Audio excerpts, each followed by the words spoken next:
Subcommittee on Border Security and Enforcement will come to order. Without objection, the subcommittee may recess at any point. The purpose of this hearing is to receive testimony from government experts on the elaborate drug operations conducted by the transnational criminal organizations along the United States-Mexico border, which threaten the safety and security of American communities. From the importation of precursor chemicals for production from China to the distribution of fentanyl in the United States, transnational criminal organizations are wreaking havoc on American communities, and the Committee on Homeland Security seeks answers.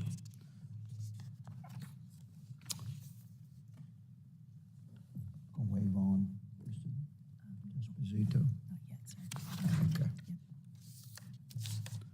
I now recognize myself for an opening statement. Good afternoon, gentlemen. Thank you for being here, and welcome to the Subcommittee on Border Security and Enforcement hearing on fighting the flow of fentanyl from the southwest border. The purpose of today's hearing is to examine the Biden administration's failures and perhaps to examine some areas of shared success with previous administrations. We welcome our witnesses from the Office of the National Drug Control Policy, the Department of Homeland Security, the Drug Enforcement Administration, and I thank you all for being here today. I'd like to begin by thanking our Customs and Border Protection frontline agents and officers who work tirelessly every day to protect our country, despite the negligent policies that they're subject to and the lack of support that they have reported from the Biden administration. Every day, transnational criminal organizations use America's complex highway systems to smuggle illicit drugs such as deadly fentanyl and human beings into our country. These criminal organizations pose an enormous threat to the United States as they undermine our public safety and flood our streets with drugs. The Centers for Disease Control and Prevention, CDC, cites drug poisoning as the leading cause of mortality due to injury in the United States. Over 150 people die in our nation every day from overdoses related to synthetic opioids like fentanyl. Fentanyl has poured across our borders and into the streets of America, while the Biden administration continues to implement policies that have in fact emboldened and enriched these transnational criminal organizations. It would be impossible to discuss the free flow of fentanyl at our borders without mentioning China's significant role in the shipping of precursor chemicals to the Mexican cartels. The cartels in China have a complicated money and drug laundering operation. This operation kills Americans every day. In fact, according to CDC, fentanyl is the leading cause of death of Americans aged 18 to 45.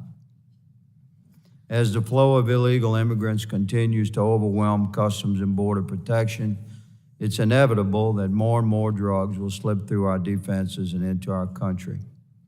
As long as the Biden administration continues to fail enforcement of our immigration laws, the cartels will continue to reap the benefits. Secretary Mayorkas has been derelict in his duties and has failed his country. He's continuously refused to enforce immigration law. He's refused to prosecute illegal entries and refused to utilize previous immigration tools that had been proven effective. These actions have increased the flow of illegal aliens into this country, enriched the Mexican cartels, and overwhelmed our frontline agents and officers, which has led, of course, to more and more drugs flowing into the United States. There's quantifiable impact of this destruction on our country. As drugs have poured into the United States, overdose deaths have increased every year, from 92,000 in 2020 to 109,680 in 2022. These are our brothers, our sisters, our family, our friends and neighbors. The Biden administration must reconcile with this devastation. It's our job in Congress to hold the administration accountable.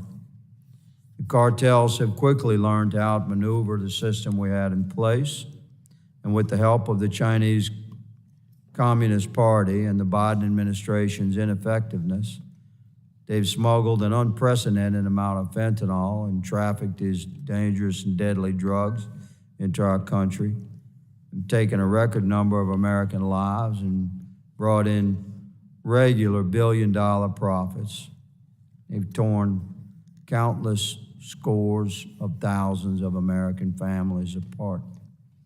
This subcommittee will not allow the Biden administration nor Secretary Mayorkas to sweep their failures under the rug. Today, this hearing will expose the arterial bleed at our southern border and the ensuing fight against synthetic opioids that has made its way to the forefront of all of our lives. I yield back the balance of my time, and I look forward to hearing from our witnesses. Without objection, I'd like to wave on the gentleman from New York, Mr. Desposito, and I now recognize the ranking member. Mr. Desposito will be permitted to sit on the dais for the subcommittee hearing and ask questions of the witnesses.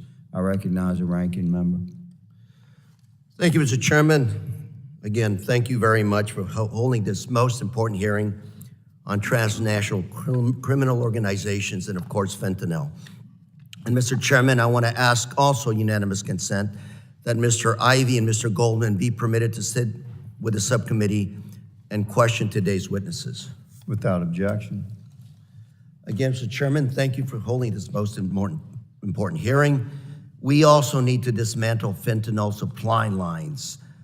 The surging resources to conduct inbound inspections are badly needed.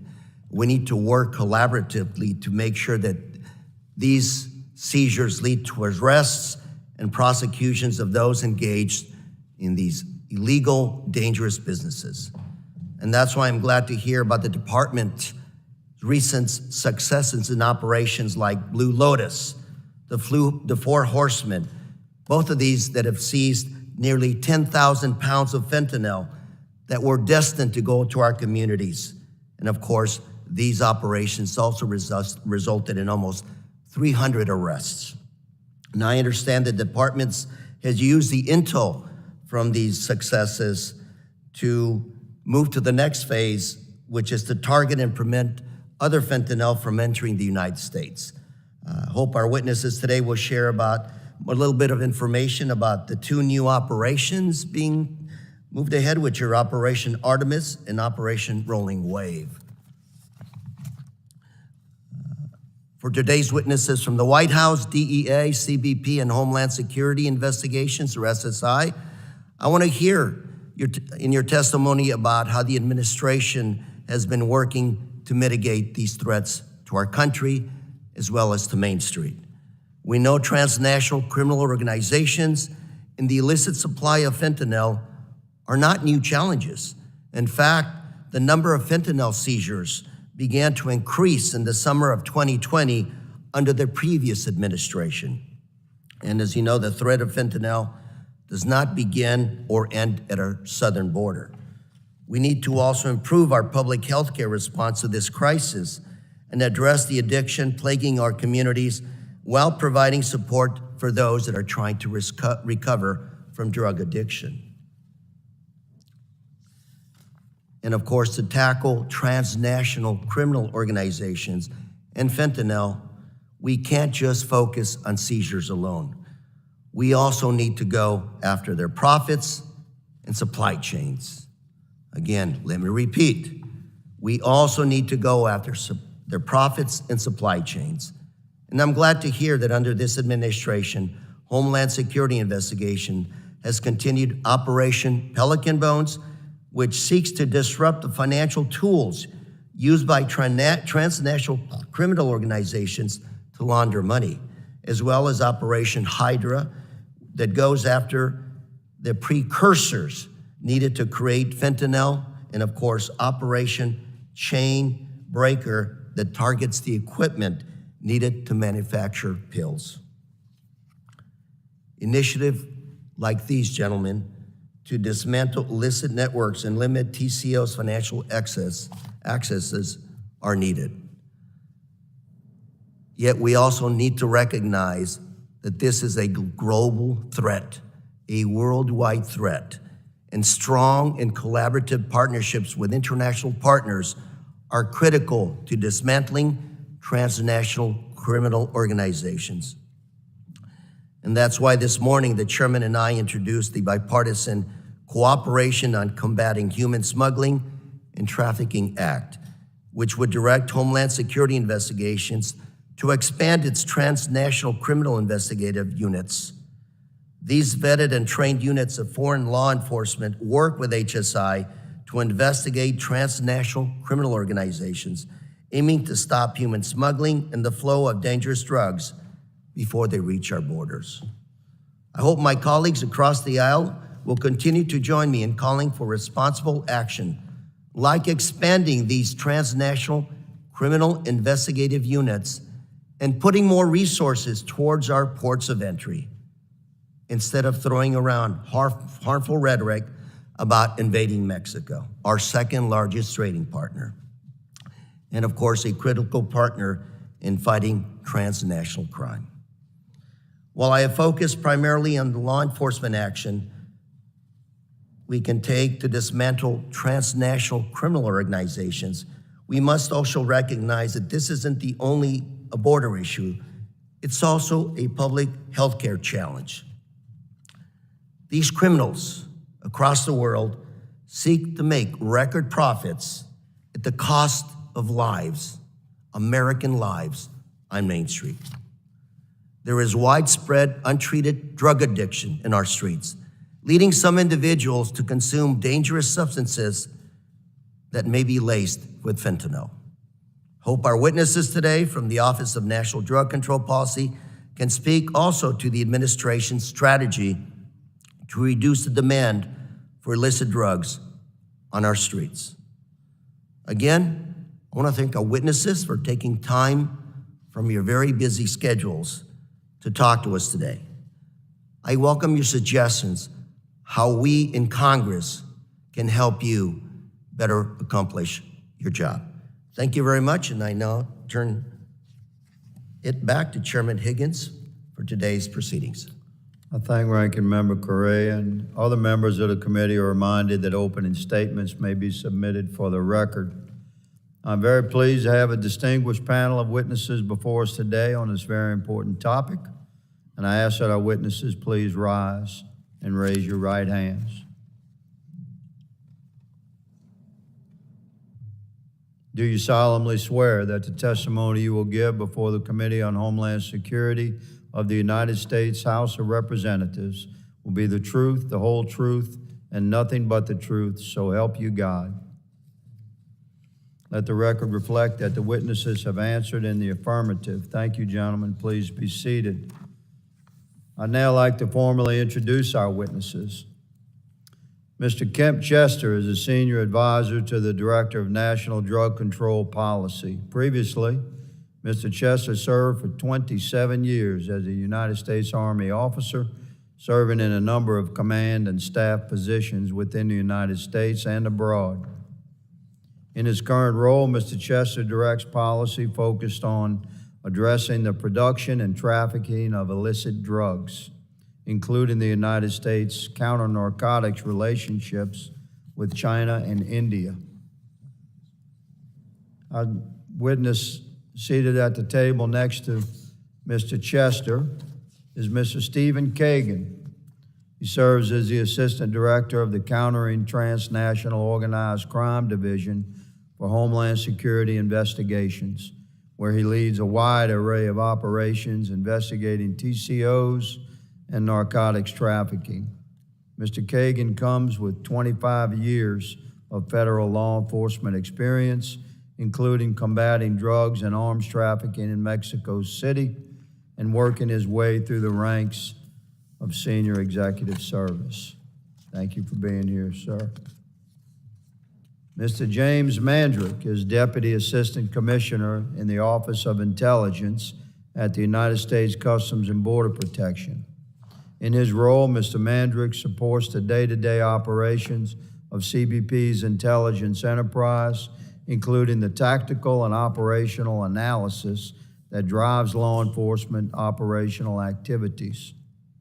Mr. Mandrick previously served as a senior executive overseeing the National Border Security Intelligence Watch. Thank you for being here. Good sir. Our next witness is Mr. George S. Papadopoulos, who was most recently appointed as the United States Drug Enforcement Administration's Principal Deputy Administrator. That's quite a title.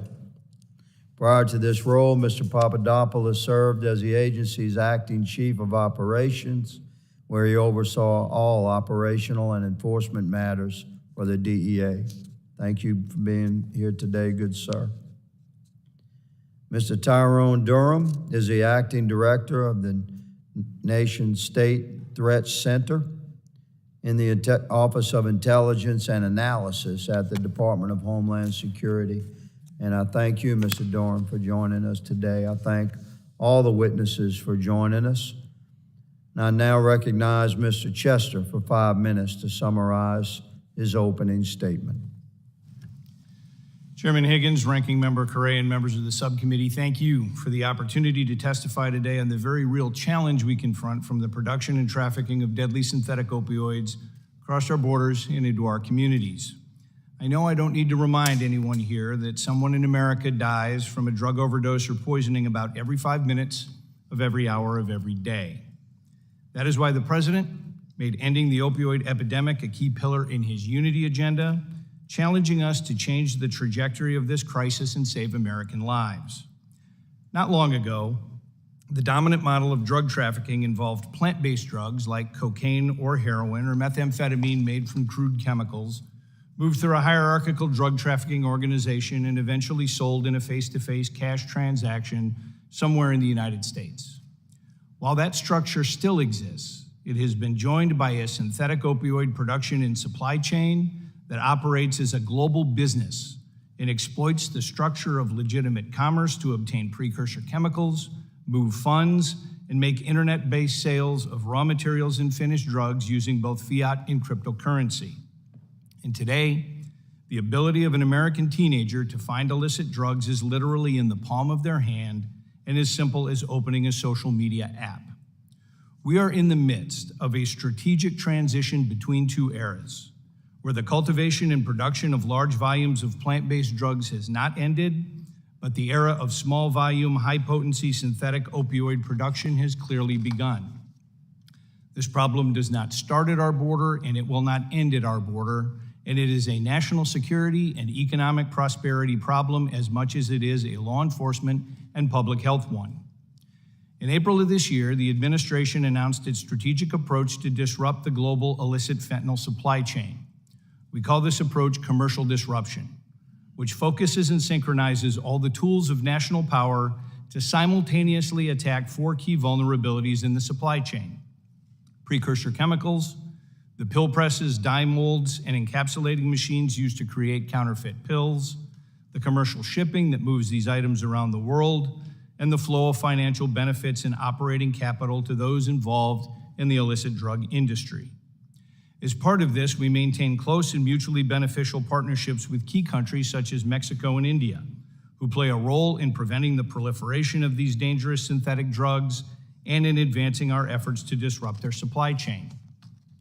And so for an issue in which United States and PRC interests align, we are disappointed that they've chosen not to substantively engage with the United States on counter-narcotics for more than a year.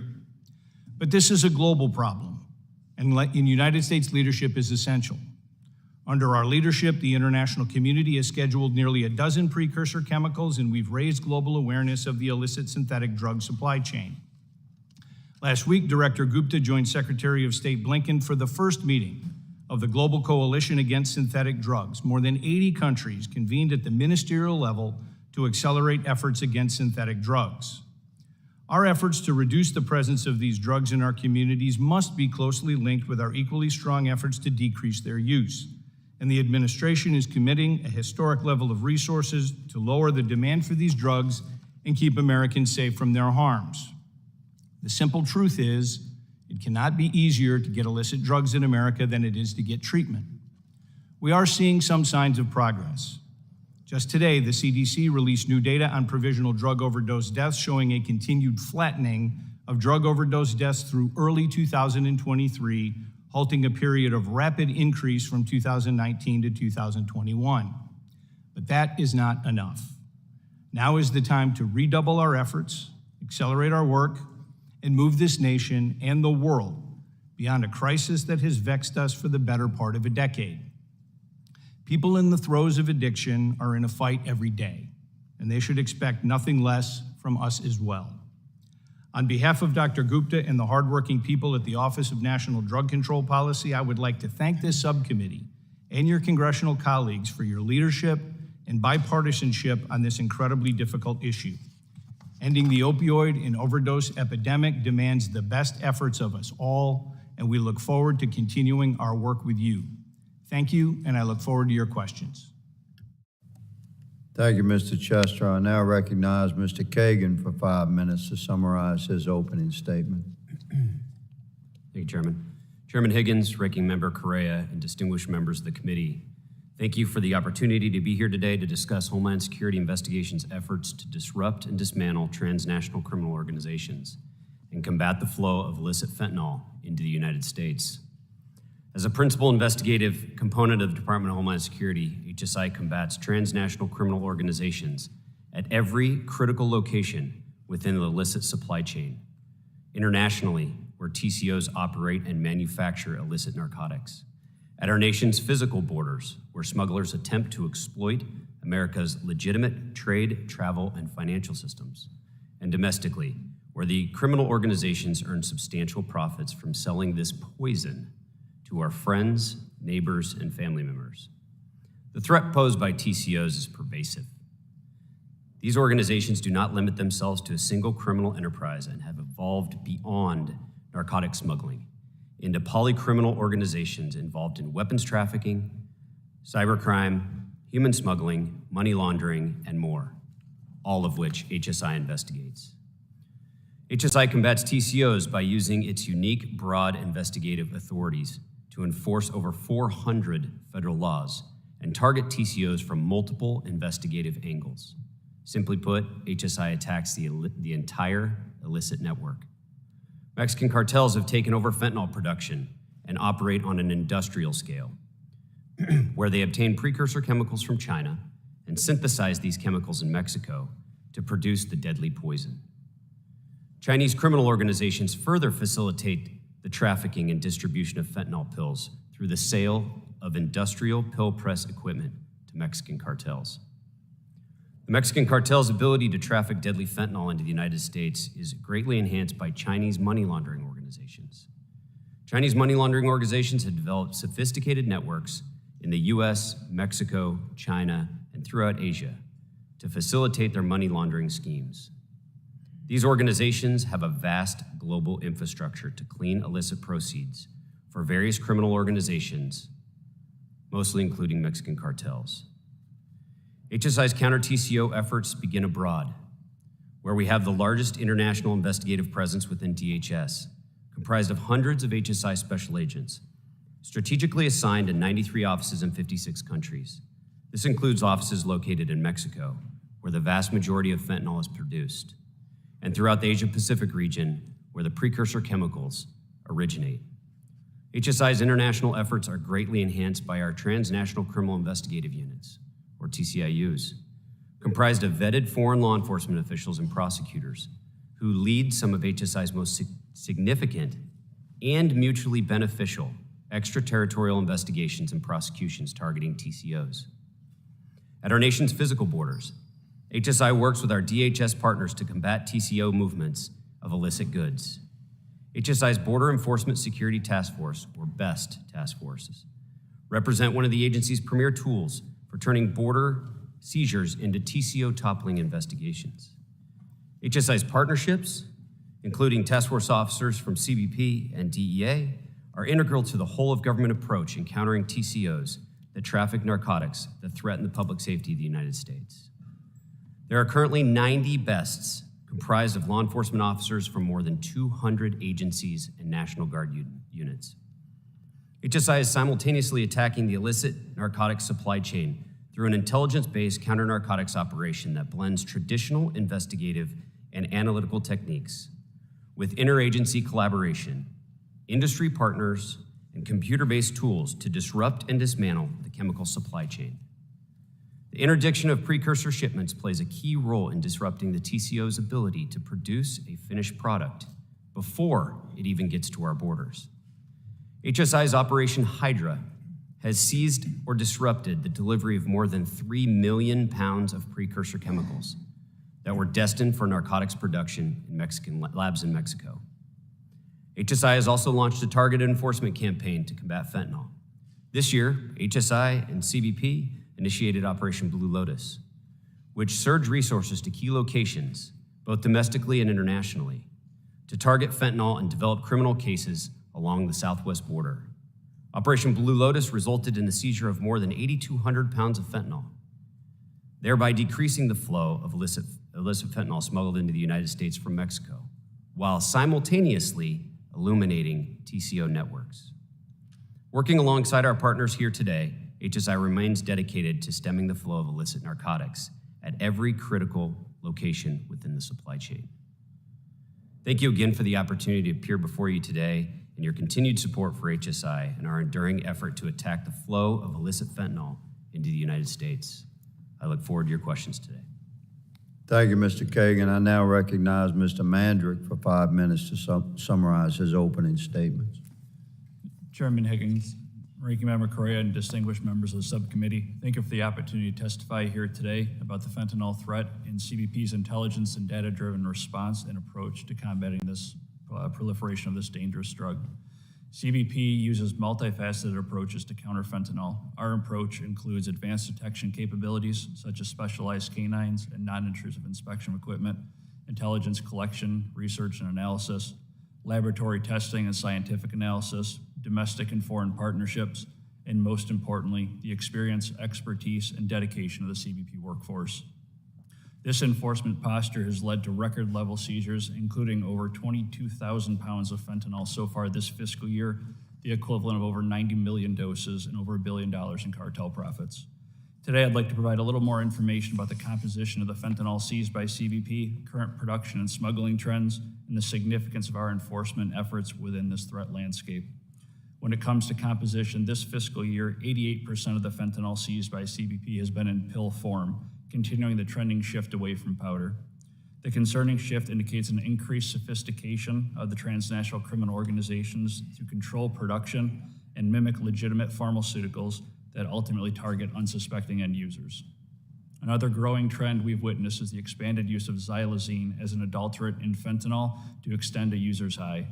Xylazine, a central nervous system depressant, is not an opioid, so naloxone does not reverse its effects, making this dangerous synthetic combination even more deadly. The production of illicit fentanyl entering the U.S. shifted back in 2020. At that time, fentanyl was produced as a finished product in China, then smuggled into Mexico, and then onward to the United States. Over the past 3 years, production has shifted to Mexico-based TCOs that infiltrate supply chains to import precursor and pre-precursor chemicals, primarily from China, and then recruit or coerce scientists to produce metric tons of finished fentanyl. Through intelligence-led operations such as Operation Artemis, CBP has identified previously unknown logistical supply chains, some of whom that transship the United States before arriving in Mexico. Discoveries that have led to changes in cargo inspections and processing and resulted in significant seizures of precursors, pill presses, and dye molds, as well as the identification of unknown criminal actors. Within Mexico, we continue to see elevated levels of violence between cartels along lucrative smuggling corridors, especially in Mexico's northern border states. TCOs involved in trafficking synthetics have begun to expand from historic strongholds in western Mexico to access additional smuggling corridors in eastern Mexico through newfound alliances. These types of alliances have always been driven by monetary gain. What has changed is how profits from these illicit activities are transferred and distributed. Historically, CBP saw a major portion of illicit proceeds depart the U.S. as bulk cash currency. However, TCOs are increasingly taking advantage of technologies like cryptocurrency and informal value transfer systems, such as the Chinese underground banking system, to reduce their risk of cross-border interdiction. Exploitation of these systems allows for immediate transfers of illicit profits from the U.S. to the TCO hierarchy in Mexico, and in many cases, these money transfers are done cheaper than historic laundering options, and in most cases with guaranteed success for the customer. Furthermore, TCOs continue to seek opportunities to move their illicit profits from the U.S. without currency or monetary instruments, including trade-based money laundering and the acquisition of firearms in the U.S. that are smuggled into Mexico to help control those corridors. The complex challenges require strong and deliberate partnerships across the government at all levels, as well as with our international partners. Exemplified by the success of recent intelligence and data-driven operations such as Operation Blue Lotus, Four Horsemen, Rolling Wave, and Operation Artemis, our CBP's hand-in-hand work with our investigative partners becoming critical to disrupting and dismantling the networks behind fentanyl synthesis. In just 2 months, Operation Blue Lotus and Operation Four Horsemen resulted in the seizure of nearly 10,000 pounds of fentanyl and almost 300 arrests. CBP is currently executing Operation Artemis and Operation Rolling Wave, which target the illicit procurement, manufacturing, and trafficking of fentanyl and precursor chemicals by leveraging investigative, prosecutorial, and regulatory resources and enhancing law enforcement information sharing and coordination. In addition to our close work with U.S. partners, CBP has strong relationships with foreign and industry partners across the globe to further detect, disrupt, and dismantle criminal organizations. The consistent evolution of technology and the adaptability of transnational criminal groups requires us to become more adaptable and combat these challenges. I thank you for your continued support for CBP and the opportunity to testify on this important topic today. I look forward to your questions. Thank you, Mr. Mandrick. I now recognize Mr. Papadopoulos for 5 minutes to summarize his opening statement. Good afternoon, Chairman Higgins, Ranking Member Correa, and distinguished members of the subcommittee. On behalf of the Department of Justice, and in particular the more than 9,000 employees of the Drug Enforcement Administration, it's my honor to appear before you today. Today's hearing comes at a critical moment in our country's history, and I thank the committee for bringing attention to this important topic. Our nation is in the midst of a devastating drug poisoning epidemic that claimed the lives of nearly 110,000 people in 2022. That's about 1 death every 5 minutes, or more than 300 mothers and fathers, sisters and brothers, and most tragically children dying every day, with countless more non-fatal drug poisonings. I've had the privilege of being a DEA special agent for 27 years and have served in locations as diverse as Detroit, Michigan, and Athens, Greece. I worked at the DEA Special Operations Division and most recently was Deputy Chief of Operations responsible for all foreign offices.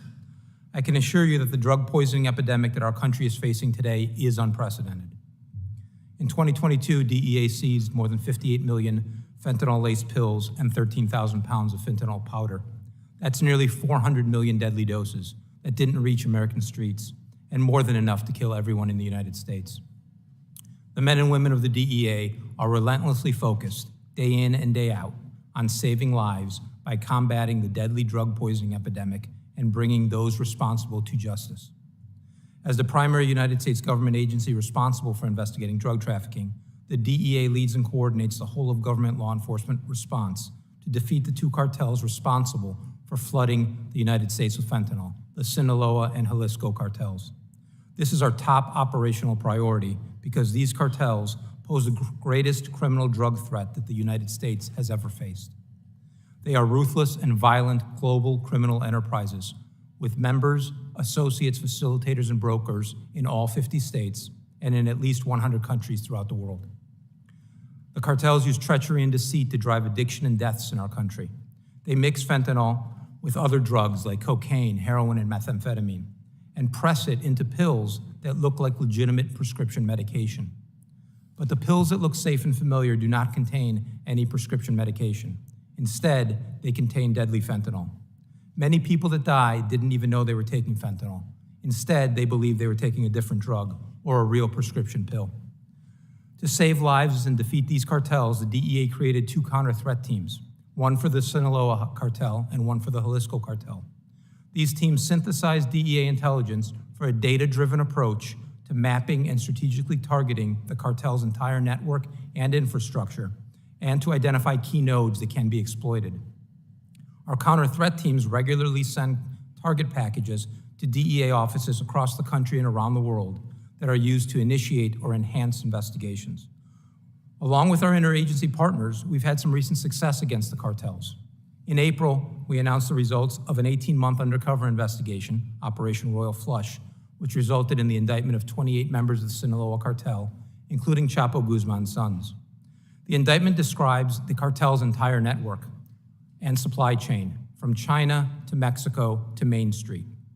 During this investigation, which included 32 DEA offices around the world and operational activities in 10 countries, we seized more than 22 million potentially deadly doses of fentanyl.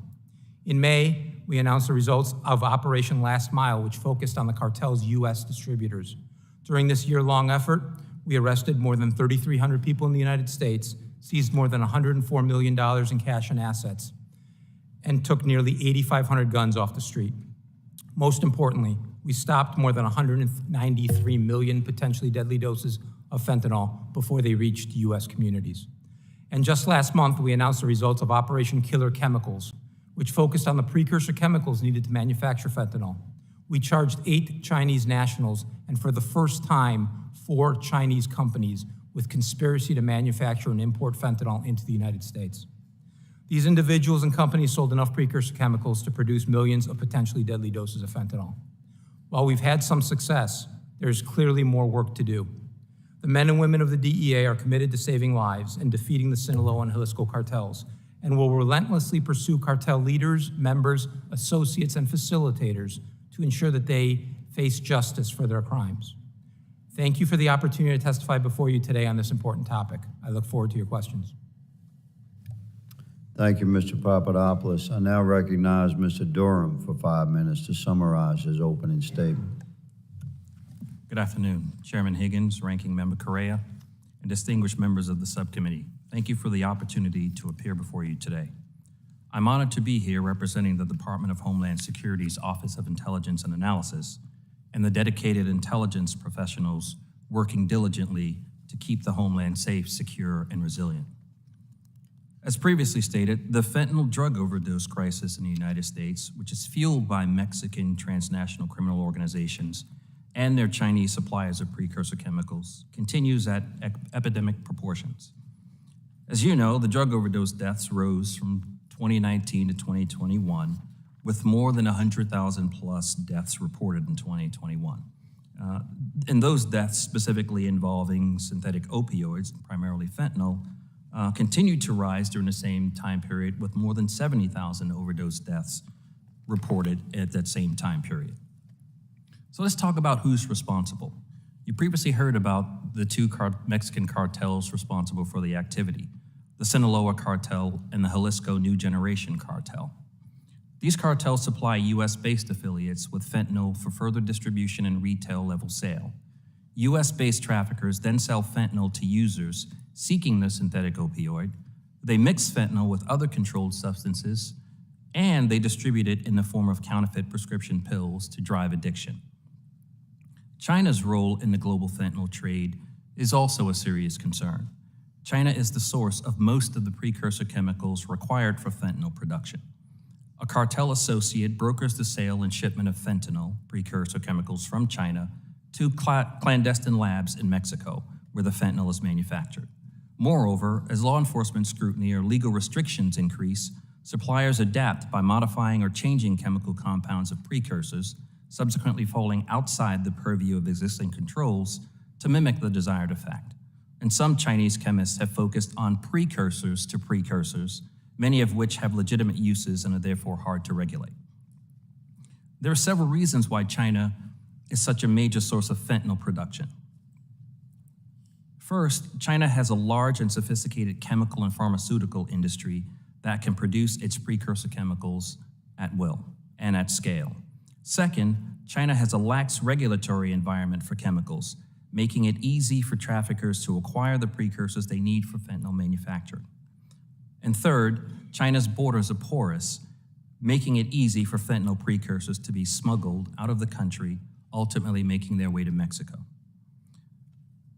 The Office of Intelligence and Analysis is producing finished intelligence on drug trafficking and other transborder threats to strengthen engagement between U.S. officials and foreign partners. Specific to drug trafficking threats, our analysis is aimed at identifying key transnational criminal organized crime leadership figures, organizational networks, logistical supply chains, smuggling routes, and the efforts of corruption that stand in the way of dismantling these organized crime groups. Intelligence products draw upon national-level reporting from the intelligence community, fused with DHS unique data from components as well as information from our law enforcement partners across all levels of government. This finished intelligence product related to TCOs are written at the widest possible dissemination level for distribution to our federal, state, local, tribal, and territorial partners, and when appropriate, shared with our foreign partners in Mexico. INA's deployed intelligence personnel work closely with DHS components, state and major urban area fusion centers, and other law enforcement agencies to gather, analyze, and report information that is uniquely available from these partners. Thank you again for the opportunity to appear before you today to discuss this critical threat and for your continued support of the Office of Intelligence and Analysis. We remain committed to keeping the homeland safe, secure, and resilient, and will continue our efforts at home and abroad to uphold the national security and public safety of the United States. I look forward to your questions. Thank you, Mr. Durham. Members will be recognized by order of seniority for their 5 minutes of questioning. An additional round of questioning may be called after all members have been recognized. I now recognize myself for 5 minutes of questioning. Mr. Papadopoulos, I'd like to ask you, in your opening statement, you cited that you've identified major distribution hubs in cities, including Phoenix, Los Angeles, Denver, and Chicago. Is that in your opening statement? Yes, sir. Okay, so a general question would be, obviously, without revealing ongoing law enforcement investigations and operations, if you've identified the major hubs of narcotics distributions in these cities, Phoenix, Los Angeles, Denver, and Chicago, can we look forward to major arrests in Phoenix, Los Angeles, Denver, and Chicago? Yes, sir. As you know, the DEA is constantly working these investigations. I mentioned Operation Last Mile, which was announced in May, which is a year-long effort focusing on the U.S. distributors of these cartels, where we arrested over 3,300 people, seized $104 million in cash and assets, and took about 8,500 guns off the street. That was across the entire U.S. Understood. The American citizenry ask common sense questions, and we are sworn by our oath to convey those questions. And it's a good question. If you've identified a narcotics hub, and that means you're watching it, so we expect those people to be arrested. The volume of drugs seized and the arrests made is reflective of the realities of effective law enforcement, but also the overwhelming amount of trafficking that we're dealing with and the criminal activity. It's at a level we've not seen in America, and we expect large numbers of arrests. If we identify these guys, we've got to break their back, make them eat each other. That's just fine with me. Director Kagan, last Congress, I introduced the Homeland Security Fentanyl Enforcement Act. You're familiar, sir. This bill is written to expand Homeland Security Investigations Authority to investigate narcotics cases under Title 21. Can you explain why HSI is currently unable to conduct independent narcotics investigations? This gets into some jurisdictional authority that Congress should be involved in, so I ask you to clarify. Mr. Higgins, thank you for the support on this topic. HSI enjoys a great long history and long relationship with the DEA, 25 years plus, and we look forward to the next 25 years. Right now, our authority is derived from DEA's designation, which allows us to work together, us to focus on our foreign counterparts, our foreign customs authorities, working with our TCIUs overseas, and to continue to work. Actually, Mr. Papadopoulos and I worked in the same Fusion Center building together here in DC a long time ago and had a great relationship. So just look forward to having that continued relationship moving forward. Yeah, we understand and we appreciate the fact that long-standing relationships have been developed between the law enforcement agencies and working on the ground, but we must ensure that you have the legal pathway, a statutory pathway to conduct your investigation, sometimes in cooperation with other agencies, but with an independent capability that we must ensure. So I look forward to speaking with my colleagues more about the Homeland Security Fentanyl Enforcement Act. Mr. Chester, China is the main country of origin for precursor chemicals for synthetic opioids. These chemicals are then taken by the cartels and make drugs like fentanyl. We all understand that. You've made that clear. Can you characterize a coordinated effort between the cartels and China to create and distribute illicit drugs like fentanyl, and how is that changing as we speak? Thank you for the question, Congressman. So the first major change happened in 2019 when China scheduled, at the United States request, scheduled fentanyl as a class. And what that did was it had the effect of reducing finished fentanyl from China to the United States to almost zero, and the traffickers got into the precursor business, selling those to Mexican cartels for production. The coordination happens on a couple of different levels. The first one is there is a broker, usually located in Mexico, that works with a broker in the PRC in order to order the chemicals, often from a legitimate chemical company who fills the bill, and those chemicals are transported and shipped, usually on an unwitting carrier, to one of the ports in Mexico or via air, where at the port of entry, it is diverted, and then delivered to the drug manufacturers. That's the raw materials. And then the payment for that is usually done through illicit finance enablers and brokers located in the PRC and in Mexico. And it is this network of brokers between the drug producers and the raw material suppliers that gives this entire global illicit supply chain its life.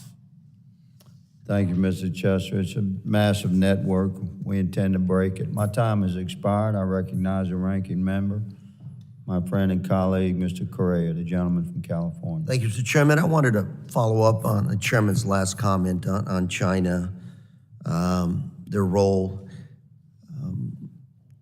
Their cooperation, has it been better in the past? 2019, they helped us, classified fentanyl, stopped it. Now you got the issue of precursors, precursors to precursors, harder to regulate. Has China helped us over the last year or two? Have you seen that level of cooperation maybe not as good as it's been in the past? Thank you for your question. Your question is very prescient. And the answer is cooperation in the past actually has brought results. And in fact, in the words of Chinese diplomats, counter-narcotics cooperation between the United States and the PRC has been a bright spot. And we were able to there was routine law enforcement cooperation. We were able to get fentanyl scheduled as a class.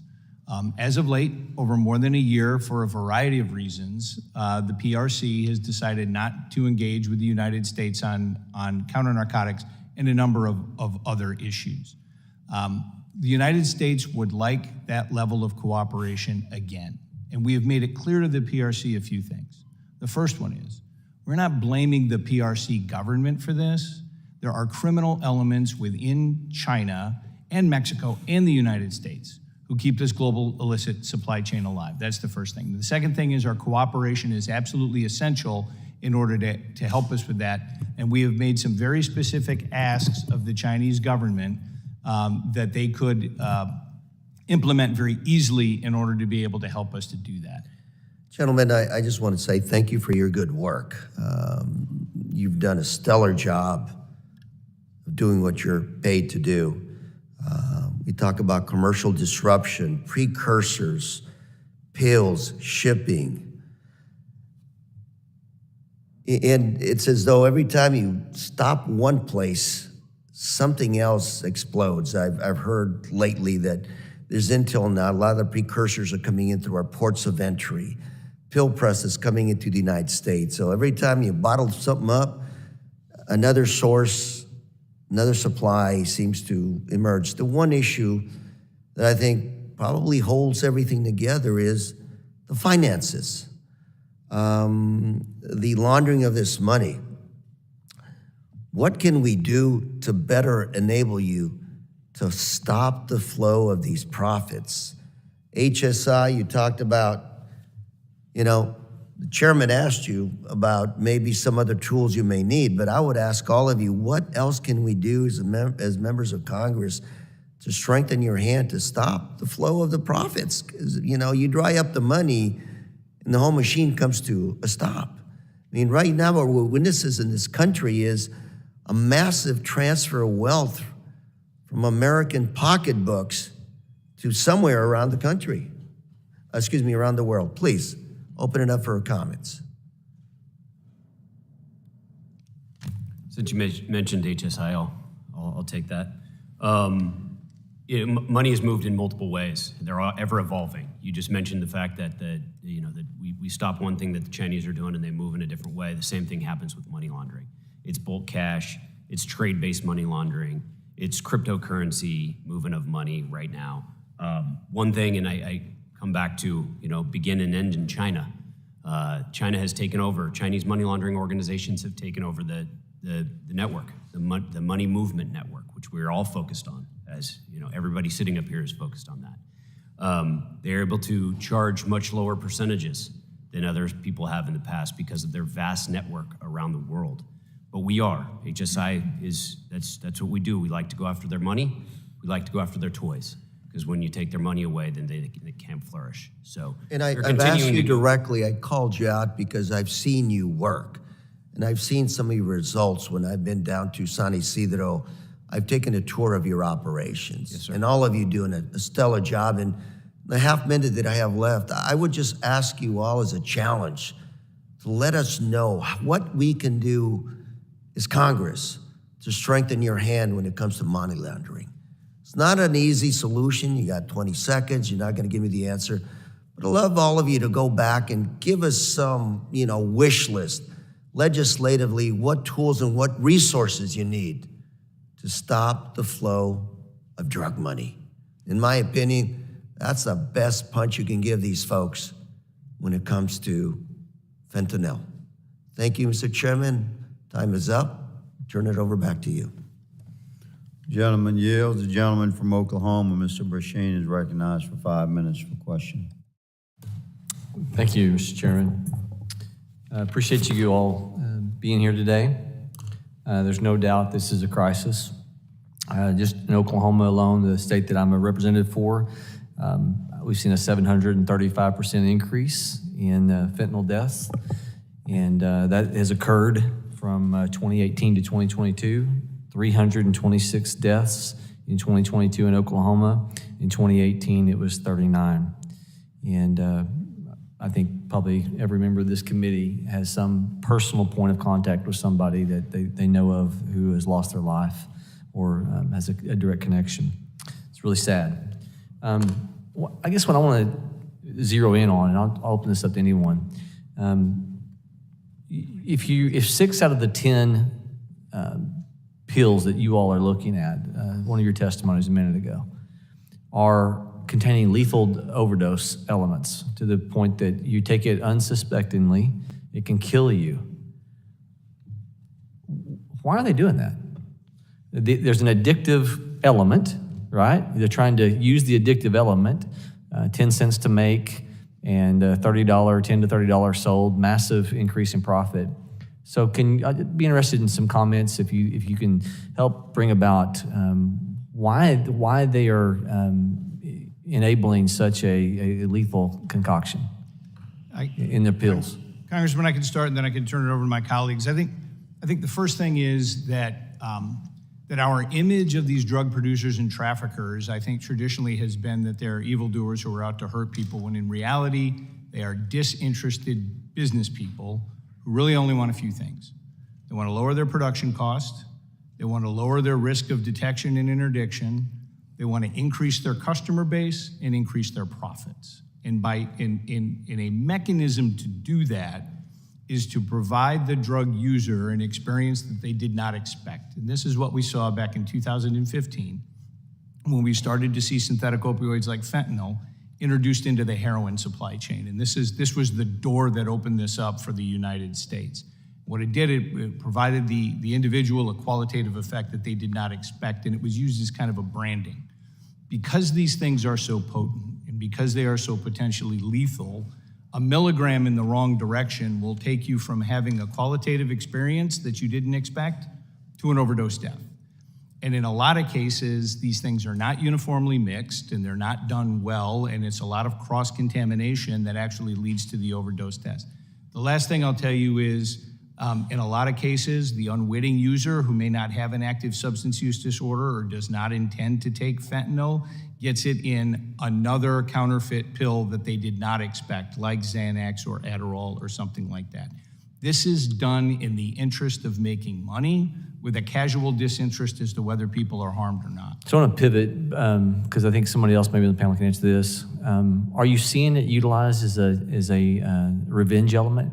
So you're saying that there's nothing that's in this more than profit margin, but there's an evil intent that can lead to murder purposefully. In your investigations, are you seeing that? Sir, I can jump in. So the answer is yes. We have evidence in some of the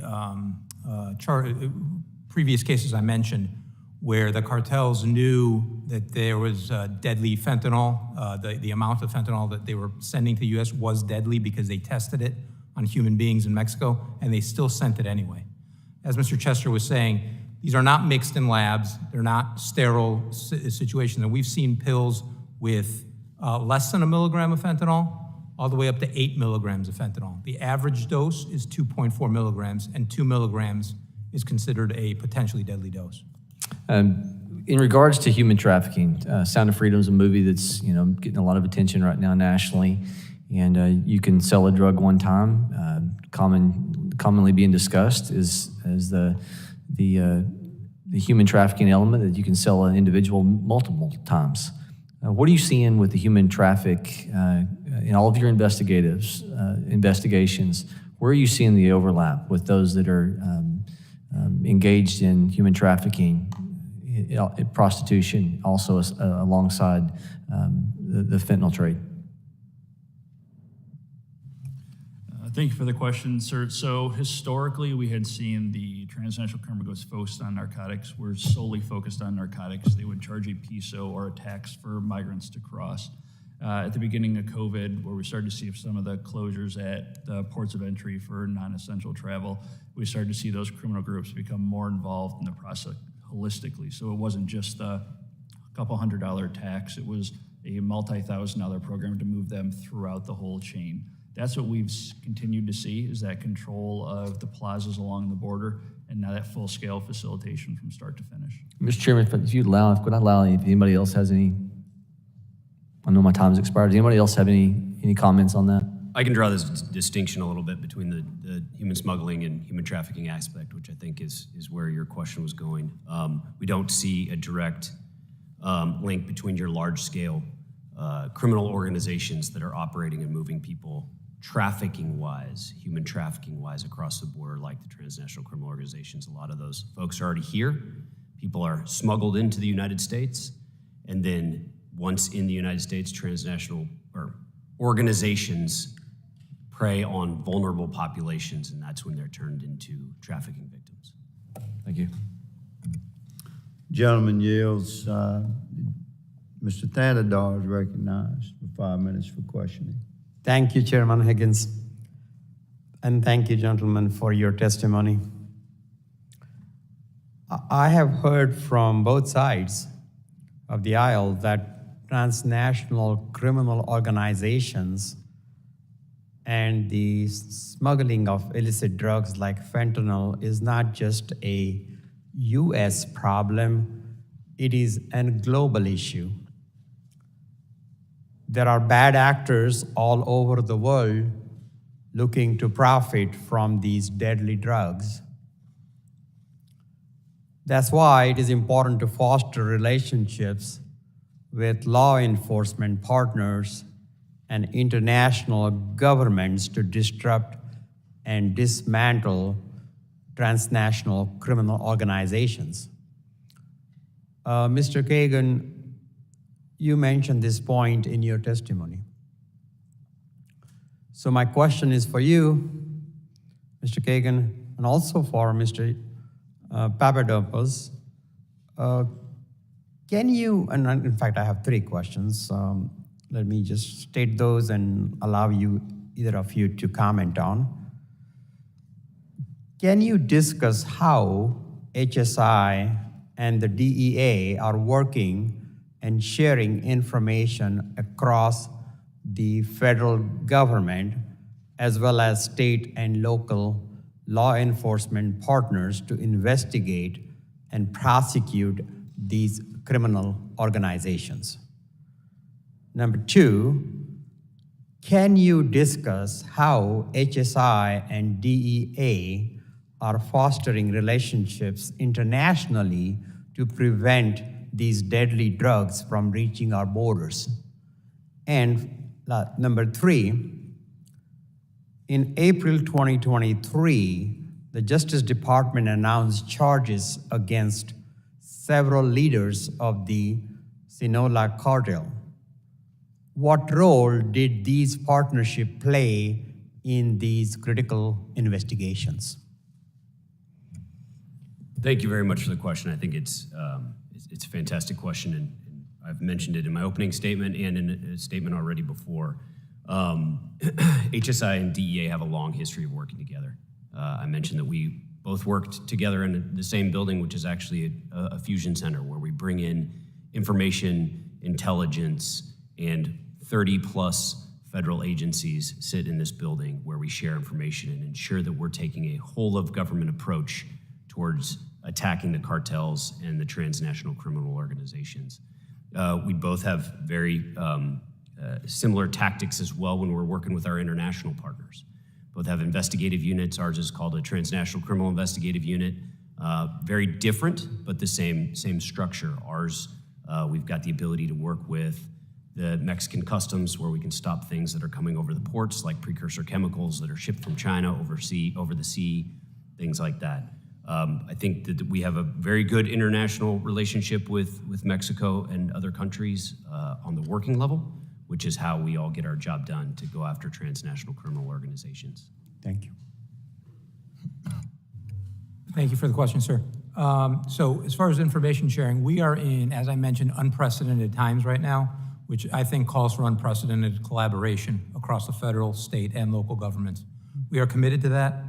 We are using every tool that we have available, including sanctions and rewards for justice, to get the word out. As far as our international relationships, we have a big international presence also, and that's because we want to be proactive. Most drugs are manufactured outside of the United States, and then they need to be transported here through other countries. So when we're outside of the United States working with our international counterparts, we are being proactive instead of reactive, waiting for the drugs to get here. As far as the case that you mentioned, we did work closely on that investigation with other districts and other agencies to put that case together. All right. Thank you so much. And Mr. Chairman, my time is up, so I yield back. The gentleman yields. My colleague from Texas, Mr. Gonzalez, is recognized for 5 minutes for questioning. Thank you, Chairman, and thank you for holding this this hearing. I want to use my time to talk about fentanyl as it relates to drones. I think this is an area that the landscape is changing. If you're watching the war in Ukraine, you're seeing that drones are the future of conflict, and that's no difference from fentanyl. And what I'm seeing on a regular basis, cartels are using drones to penetrate the United States airspace, and they're dropping off packages of fentanyl. Remember, you don't need large quantities in order to make a lot of money off of this. And then they're taking that and they're moving it around. Well, let me just set the tone. Imagine if you're in a soccer field and all of a sudden there's a drone that flies over with fentanyl, and it doesn't drop it to get picked up and get sold somewhere. It just drops it in the stadium. Could we live in that world? Well, guess what? We already live in that world. So I'm very concerned with the drones that are happening, and in particular in the cartels and how it's all related to fentanyl. My first question is for Mr. Mandrick. Can you speak to any trends or observations you have seen with the recent rise in the use of drones to smuggle drugs across the border? Thank you, sir. Historically, we had seen drones almost entirely used for surveillance along the border, whether that's at a port of entry or between ports of entry, where scouts located on the Mexican side would monitor the movements and then facilitate cross-border movement from there. We have started to see an increased number of SUAS incursions crossing the border, some of which are for surveillance purposes, but we have seen increased use, smuggling of some narcotics, primarily hard narcotics, those that, as you mentioned, don't require larger quantities for movement. We have in place a very strong counter-UAS program with our U.S. Border Patrol and our Air and Marine Operations Center that we'd love to give you a more in-depth briefing on the specific capabilities of that.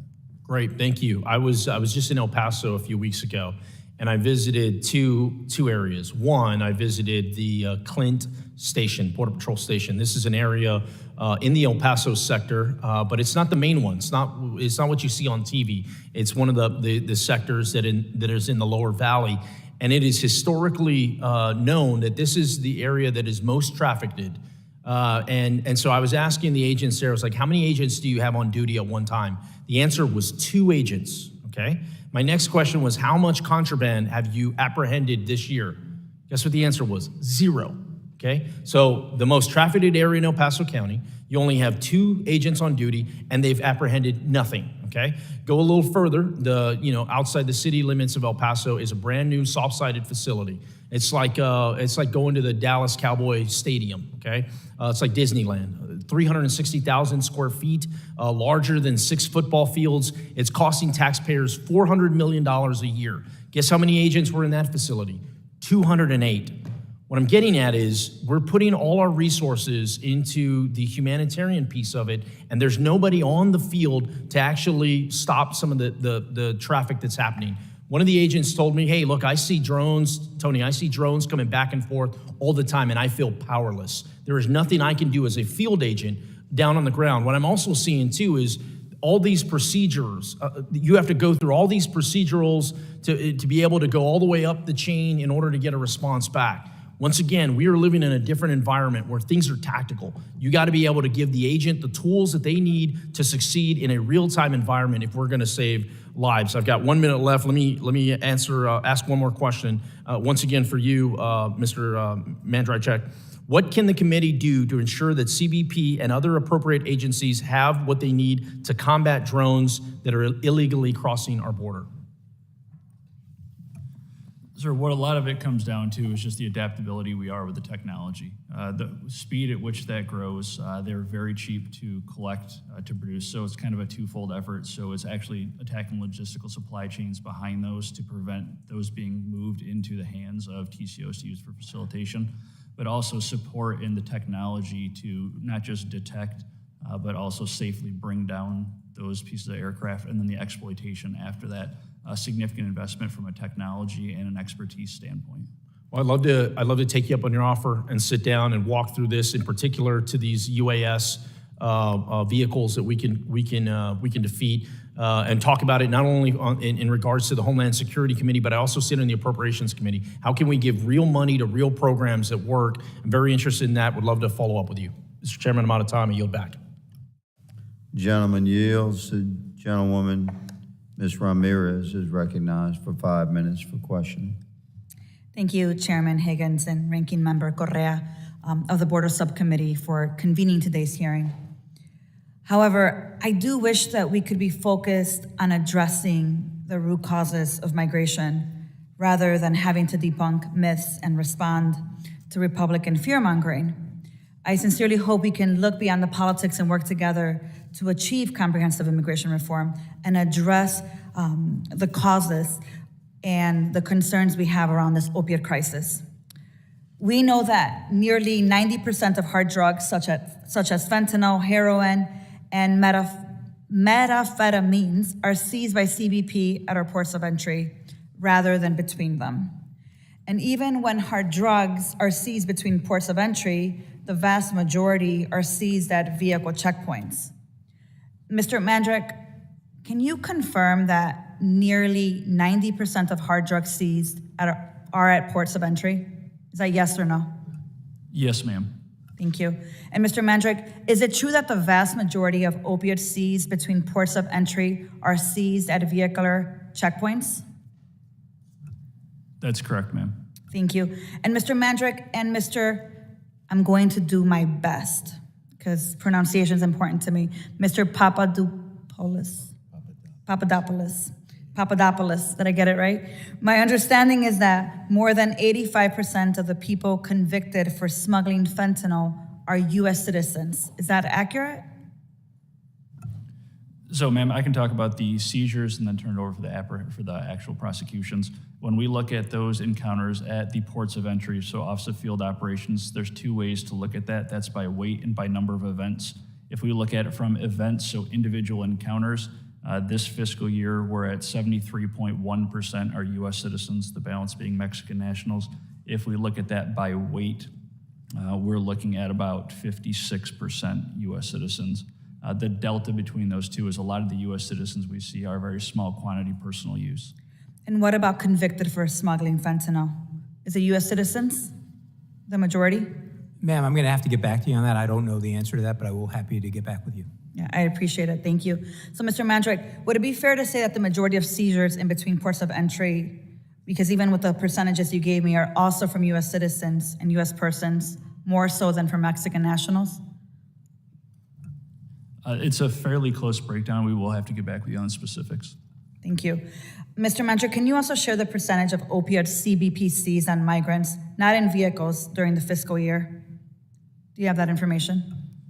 It's a very small percentage of those who were actually on migrants or opioids. We don't have the firm percentage. We can get back. So a very small percentage. Yes, ma'am. Correct?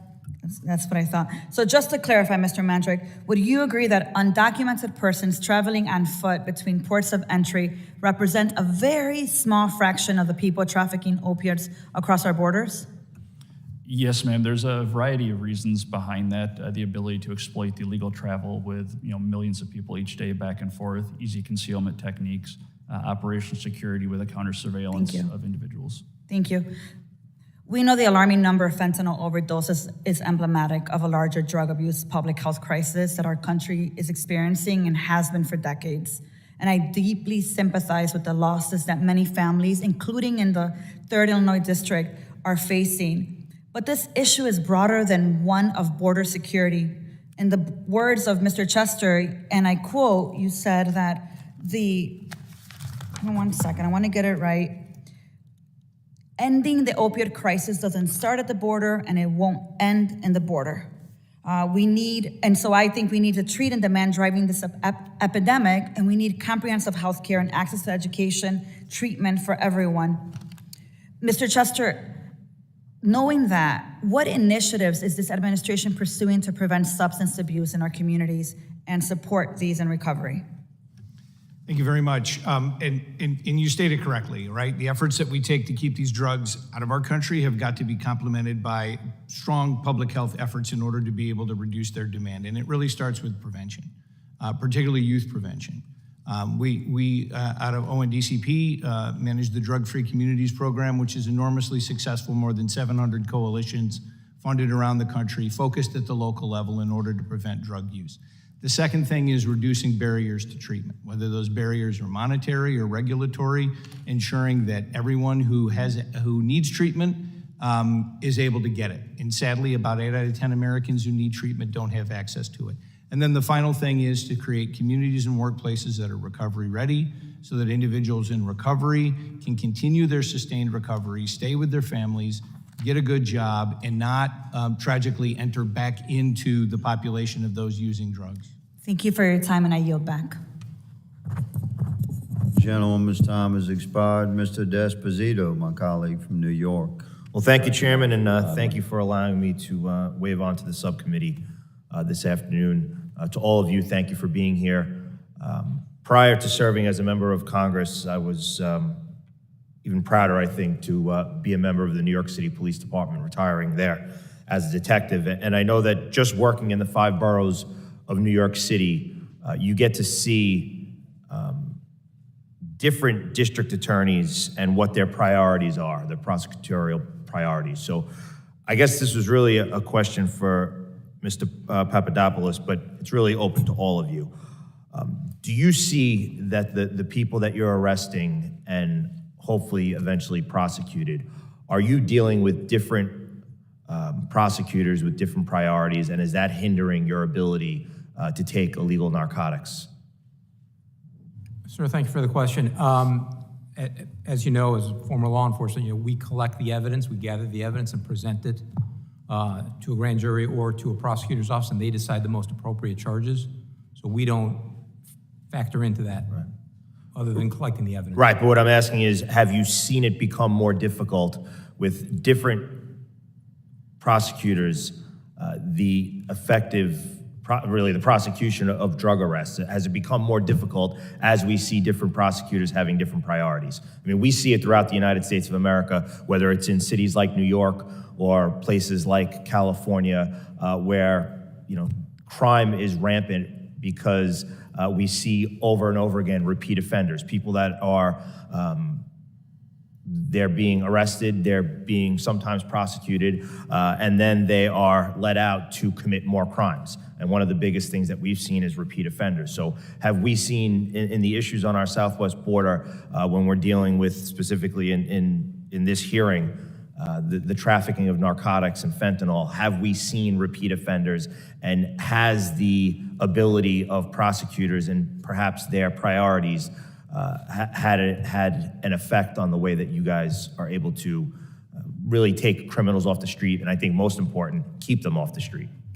Yes, sir. So for the border, I'll defer to DHS on what they're seeing there.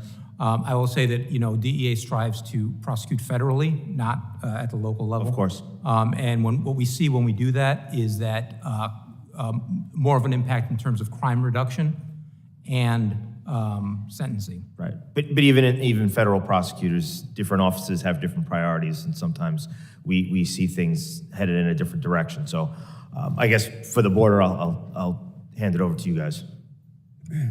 I don't oversee our domestic operations branch, but I will tell you that I don't believe that we have seen much of a change. There's a consistent cadre who works day in and day out on the law enforcement, either CBP or HSI side, that works continuously with U.S. attorneys to take cases to the federal level. I can take that as a get back. If there's something different, I can let you know. Okay, perfect. Sir, I'd have to go with our DA and HSI colleagues. When we get seizures, they're turned over to them for the prosecution. Great. I yield back. Thank you, Chairman. The gentleman yields. My colleague, Mr. Ivey, is recognized for 5 minutes for question. Thank you, Mr. Chairman. And before I start asking questions, I'd like to commend the chair for putting this hearing together. I waved in to the committee today and had just come over from another hearing, so I just picked up the witness testimony, and I came in and asked, I looked at the list and I asked staff, well, who are their witnesses and who are our witnesses? And they said, well, this looks like it's pretty much straight down the middle. And I must agree. I appreciate the fact that you put together a balanced hearing that's been very informative, and it's the first one I've had like this since I got to Congress, so thank you, sir. I did want to follow up on Mr. Gonzalez's questions about the drones issue, because when we went down to, I guess it was in Brownsville, and we were talking with some of the Border Patrol agents, they were echoing what he said. They said there was a lot of drones, that it's increased a lot, that more of them are being used to now ship the drugs, and that they were outnumbered. The ratio of 17 to 1 sticks out in my mind for some reason.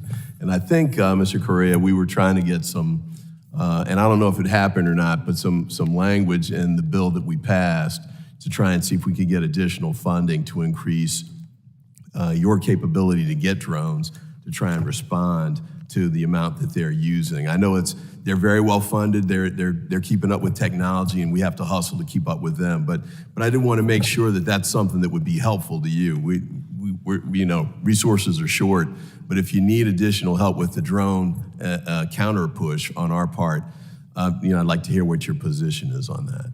Absolutely, sir. Drones are something that's not going away. We're going to continue to see those, whether it's surveillance or narcotics movement. We also support the vast majority of SEER activities take place, so Super Bowl, large-scale events with the counter-UAS approach. So it's a holistically beneficial program. Yeah, I think there's legislation that's coming through the House, but it's got multiple committees because there's multiple types of jurisdiction. So that means it's got a hard path to travel, but hopefully we can get there, and with your push, it might help to move it forward. So thank you for that. I wanted to ask you too about China and some of their activities. I think one of you said that they have porous borders, and so it's easy for bad actors to ship precursors and the drugs out. And then I believe it was Mr. Chester who mentioned that to the extent China is being cooperative, it can really enhance our efforts to reduce the drug flow.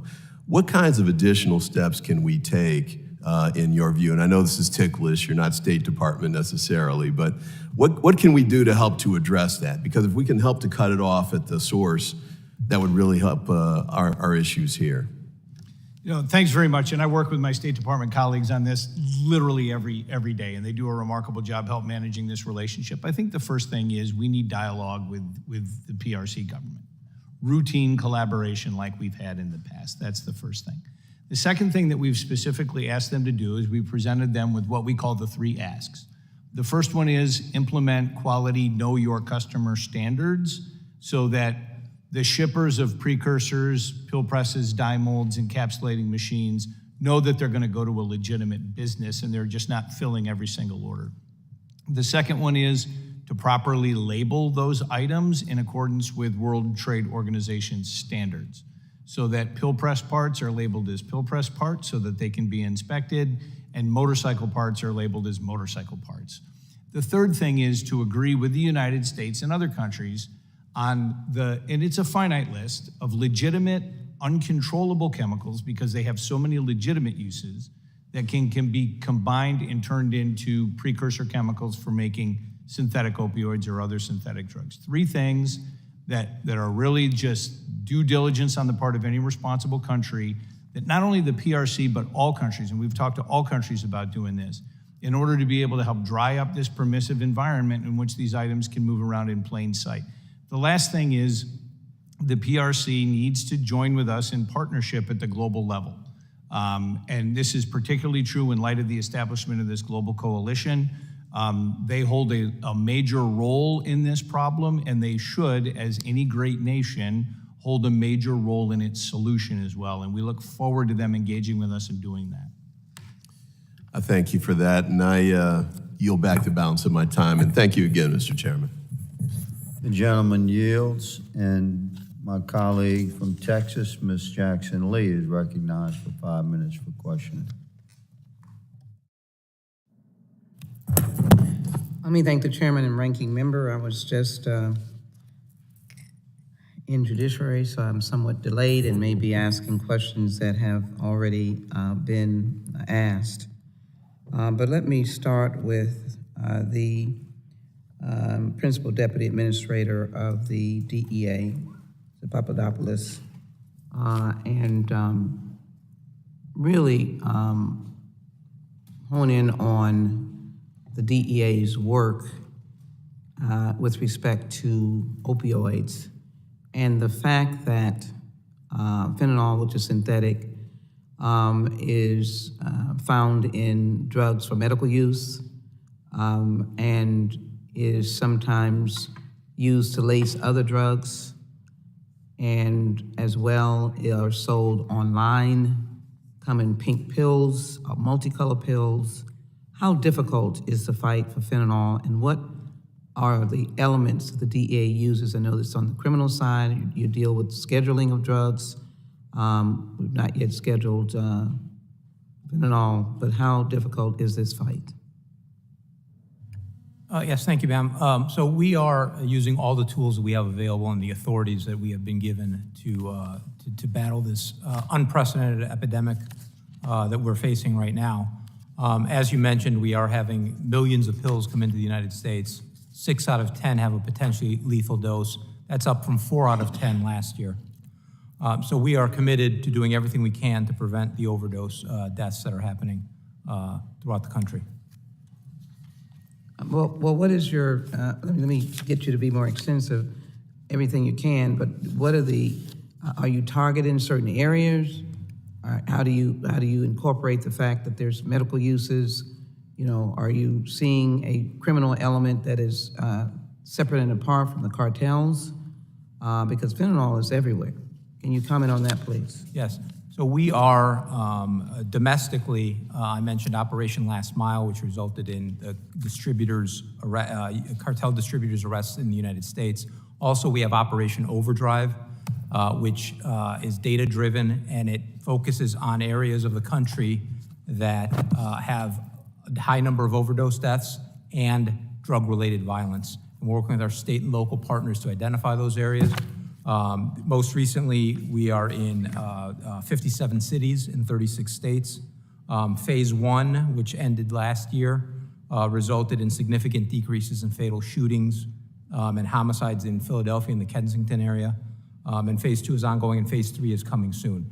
So we're doing that. We also have Operation Overdose Justice, which focuses on deaths resulting from fentanyl, where we partner with state and local counterparts to bring the most appropriate charges when somebody does die, either through a fake prescription pill or if fentanyl is mixed with another drug.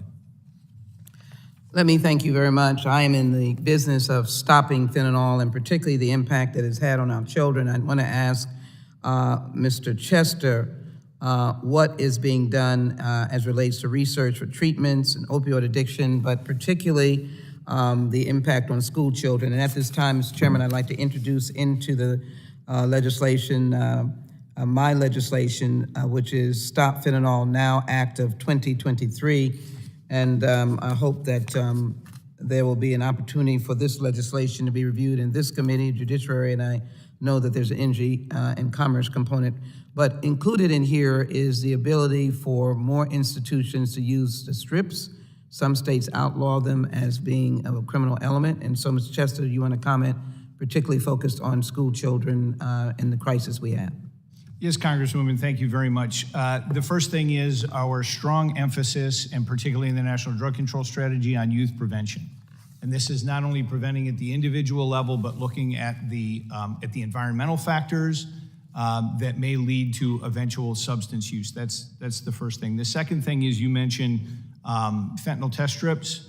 Would also like to mention naloxone and increasing the availability of naloxone to get it in the hands of everyone who needs it so that anyone who suffers an opioid overdose, who doesn't need to die, that overdose can be reversed with the use of naloxone. And those are two important components of harm reduction.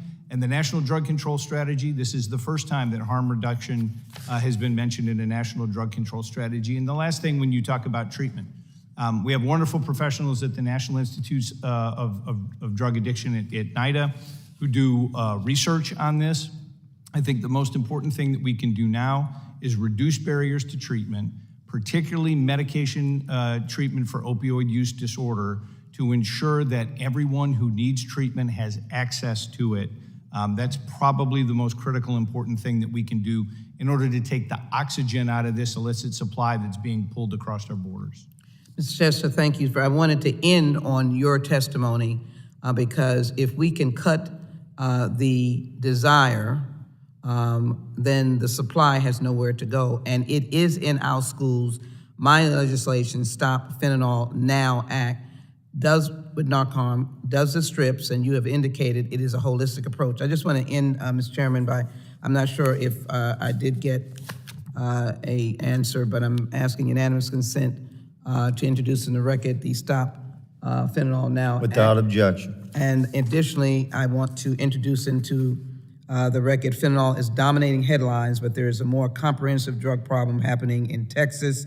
And it goes on to talk about the broader crisis, synthetic opioids, and not taken alone. And so healthcare and law enforcement officials are dealing with multiple deadly drugs at once. That means we must cut into the desire. I use that term because it's desire because you're addicted. And so I thank you, Mr. Chairman. I hope you will consider and the ranking member your courtesies, but I hope you will consider the legislation because we have to find a multiple level of dealing with this. To the other witnesses, my time is gone, so I just want to express my recognition of your presence here, Mr. Kagan, Mr. Mandrick, Mr. Durham, and did not get a chance, but I'm well aware of the work that you're doing and challenges that we all have. I'll yield back. Yes, ma'am, the gentlewoman yields. The ranking member and I, and perhaps our colleague, Ms. Lee, has another question, so I'm going to open for a second round of questioning. I recognize myself. Mr. Papadopoulos, some things along, some percentages and statistics are law enforcement sensitive, so I recognize that. But I'm going to ask you to share with America to the extent that you can so that the citizenry can comprehend just what an overwhelming challenge we face regarding the fentanyl that's already in our country. As we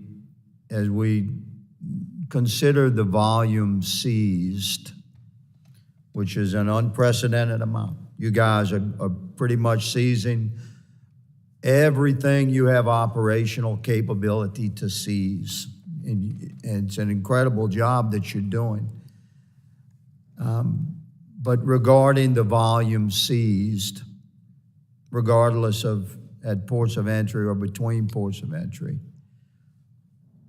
can you share with America what you would consider to be a number that the public could consume and would not interfere with the operations? What's the percentage of seizures versus the totality of volume that has come into our country? Sir, thanks for the question. I think DEA strives to seize as many drugs as possible. We don't find any acceptable amount of drugs entering the United States. So we continue to do whatever we can. Of course, and you're seizing all your, I would imagine if you had twice the staff, you'd be seizing twice the volume that you have right now. There's so much out there. A drug dealer told me last year, he said, Cap, we have so much fentanyl, we're giving it away. That's why people are dying. They want their product to be more popular on the streets, so they're making it heavier. And this is a guy that's been in the game for quite some time, is incarcerated. And he said that they essentially are giving volumes away, and when people start dying, they reel it back.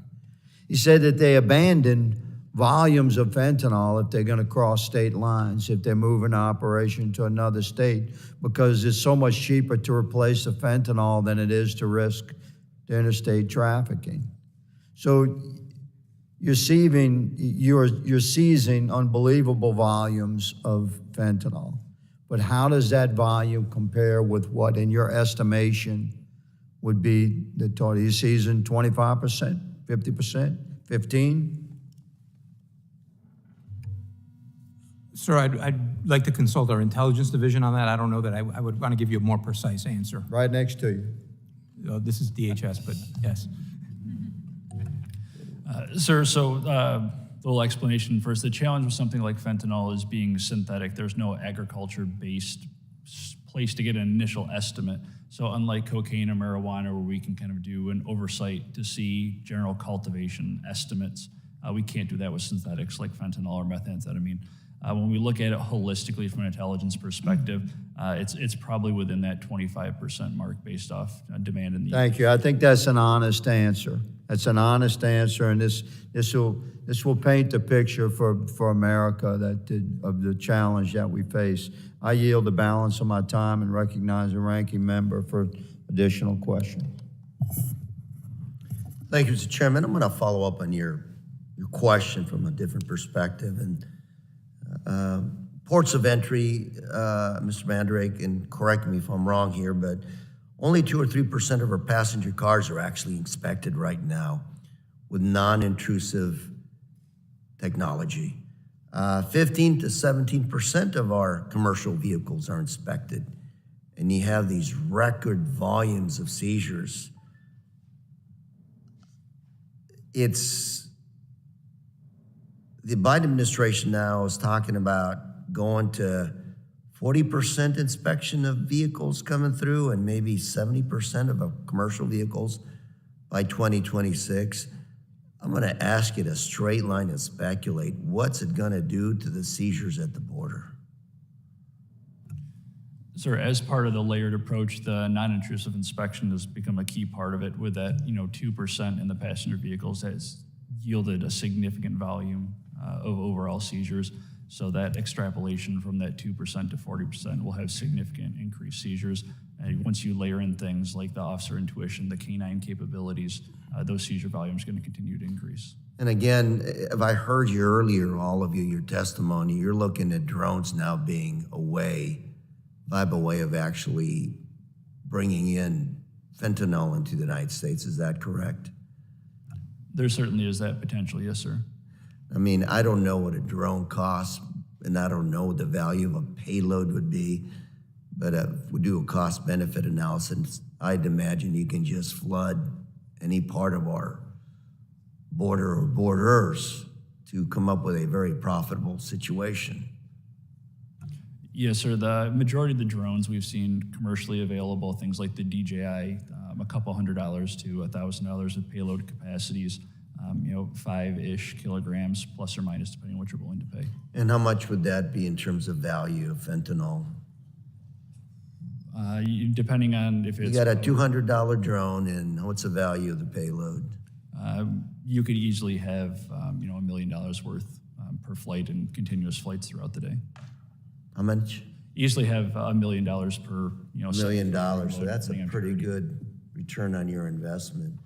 And I know this last week I was in my district and I took a tour of a contractor that's about to put out a manufacturing really a system, not only of radar, but radar to interfere with the controls of drones as they move forward. I would imagine that's also in your horizon in terms of investing for our national defense and border defense.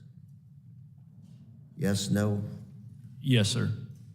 And again, gentlemen, I would just come back to my earlier statement and challenge that I made, which is let us know what we, as members of Congress, need to look at to help you do a better job of defending our country against fentanyl and other negative things that come in. You're the experts. We look at little patterns, little tidbits of what's going on, but you're the experts and you need to let us know what it is that you need. So thank you, Mr. Chairman, and yield the rest of my time to you. The gentleman yields, and the gentlewoman, Ms. Lee, is recognized for additional questions. I thank the chairman, and I want to just follow the line of questioning that I did not get a chance, and it might be redundant, but maybe asked in a different way. Whether it's the DEA or whether it's CBP and others, can I get, was it said, total amount in dollar value that's coming into the United States? And second, is most of it coming through the ports of entry, legal ports of entry?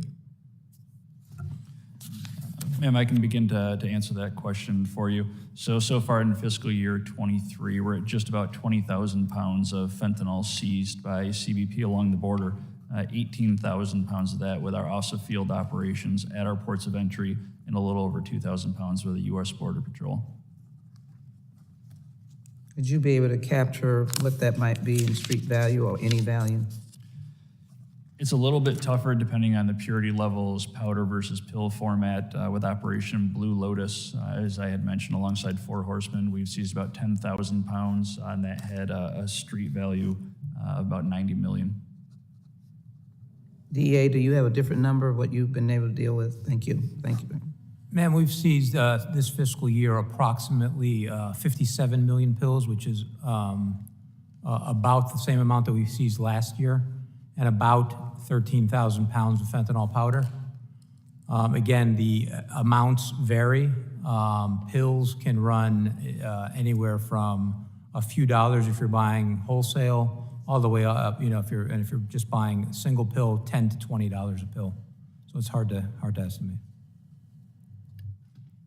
And what have you found how difficult is first of all, to say what you've seen if you're working with collaborative agencies of online sales and how difficult it is to catch the online sales. And I give the example that is so tragic and so difficult. Loving parents, great athlete, middle schooler, high schooler, A student, or average student, loved by all. And one moment they've gone upstairs to go to bed, and the next moment, in the morning hours, they are not with us. Pink pills, the online sales, the sale to children. Yes, ma'am. Social media and online sales are an increasing problem that we are keeping a very close eye on. The cartels are advertising and selling on social media.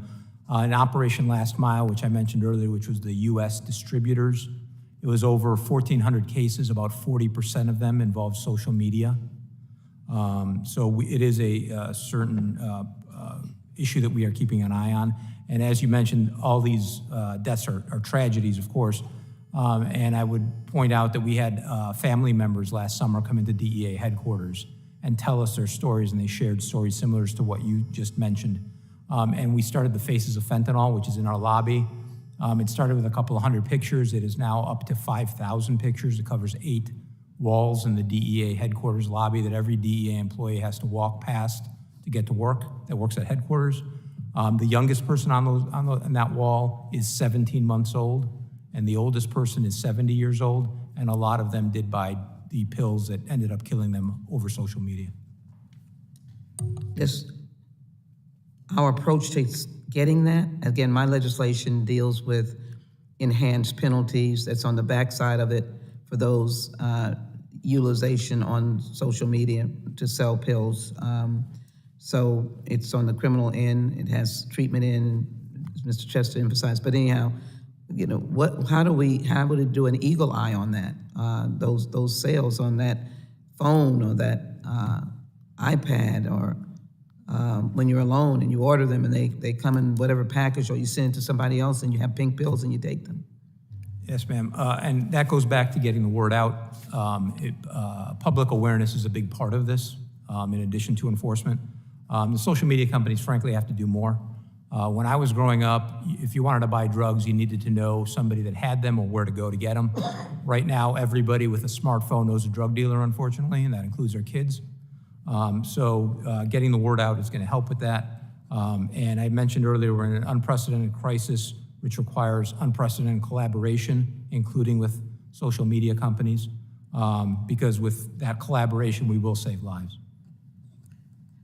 Thank you very much. I think you're absolutely right. I am a rabid supporter of the First Amendment, but we have a crisis of, you've got 5,000 and growing.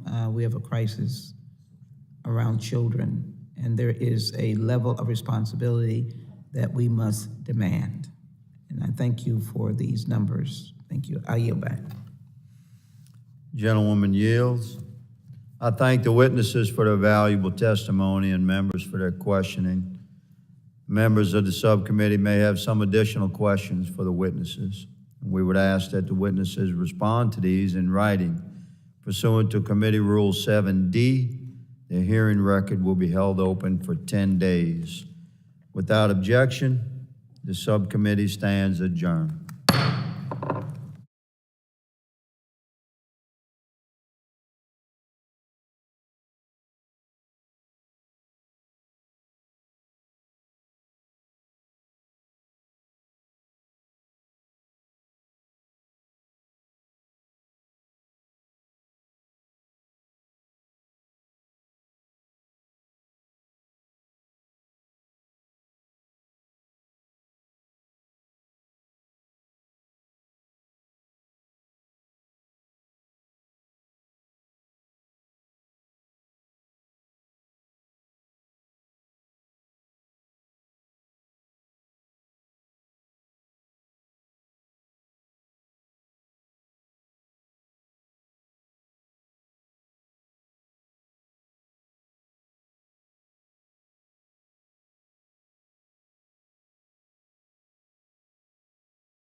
Committee on Homeland Security, Subcommittee on Counterterrorism, Law Enforcement, and Intelligence will come to order. Without objection, the subcommittee may recess at any point.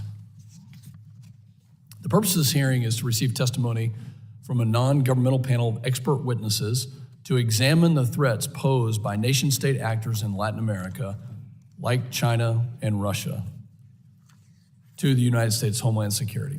I now recognize myself for an opening statement. Good morning, and welcome to the Subcommittee on Counterterrorism, Law Enforcement, and Intelligence. Today, we are holding an important hearing on the threats posed by nation-state actors like the People's Republic of China, the PRC, Russia, Iran, and Venezuela in Latin America to our homeland security. There is no doubt that we are facing a migration crisis caused by the administration.